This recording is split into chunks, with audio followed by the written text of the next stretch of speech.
48 Laws of Power by Robert Greene. Law number 2. Never put too much trust in friends.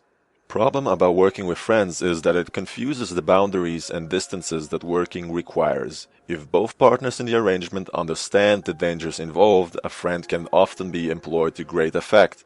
You must never let your guard down in such a venture, however. Always be on the lookout for any signs of emotional disturbance, such as envy and ingratitude. Nothing is stable in the realm of power, and even the closest of friends can be transformed into the worst of enemies. In order to fully understand, let's take a look at history and learn from others' mistakes. The law has been observed with Michael of the Byzantine Empire and his friend Basileus. In the mid-9th century AD, Michael had placed too much trust in his friend Basileus. They had met a few years before when Michael had been visiting the stables just as a wild horse got loose. Basileus saved Michael's life. His strength and courage had impressed Michael, who immediately raised Basileus from the obscurity of being a horse trainer to the position of head of stables.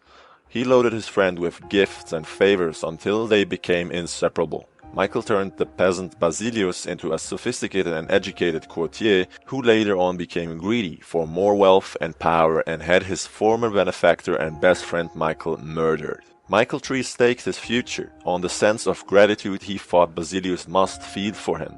He had created a monster. He had allowed a man to see power up close. A man who then wanted more, who asked for anything and got it, who felt encumbered by the charity he had received and simply did what many people do in such a situation.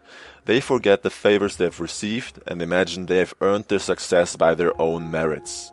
Another example is the Song dynasty, who ruled China for 300 years.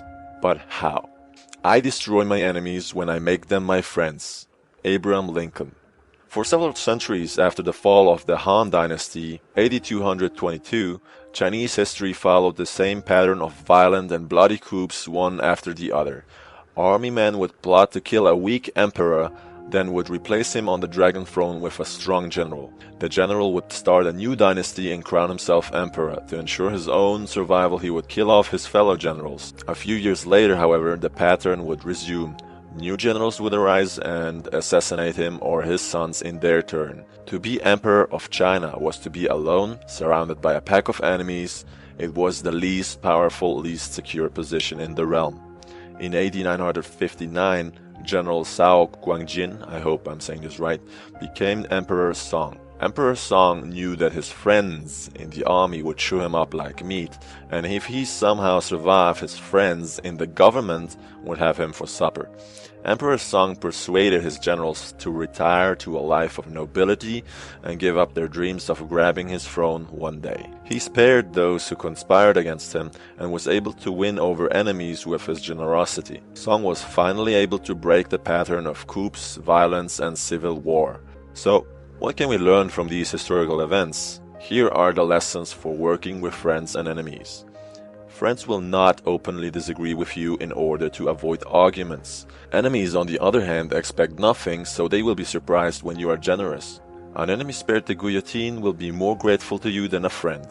When you decide to hire a friend, you will discover qualities they have kept hidden. Be on the lookout for any signs of emotional disturbance such as envy and ingratitude. Skill and competence are more important than friendly feelings. Hiring friends will limit your power. All working situations require a kind of distance between people. You destroy an enemy when you make him a friend. An enemy at your heels keeps you sharp, alert, and focused. That's quite a long list to consider. Have you ever experienced anything alike? Please let us know, and thanks for watching.